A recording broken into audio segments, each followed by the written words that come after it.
এইভাবে খাবে কি সর্ষে পোস্ত দিয়ে রুই মাছের পেটি? তাহলে হালকা করে রুই মাছগুলো ভেজে নাও। সেই তেলে পেঁয়াজ কুচি টমেটো কুচি দিয়ে ভালো করে নেড়ে নাও। তারপরে সেই পুরনো স্বাদ মতো নুন হলুদ দিয়ে ভালো করে ভেজে ভেজে নিয়ে নাও। মিষ্টিটা কিন্তু আগে দিও না, তাহলে কিন্তু আর টমেটোগুলো গলবে না।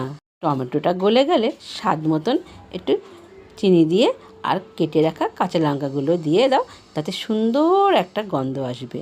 তারপরে সর্ষে পোস্তটা দিয়ে তাতে হালকা করে জল দিয়ে কিছুক্ষণ অপেক্ষা করো, যতক্ষণ না ঝোলটা ফুটে ওঠে।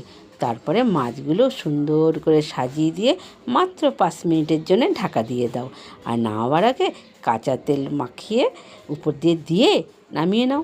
গরম গরম পরিবেশন করো। আমার তো জিভে জল এসে গেছে, আমি তো গরম ভাত নিয়ে একদম মাছের একটা পেটি নিয়ে বসে পড়েছি।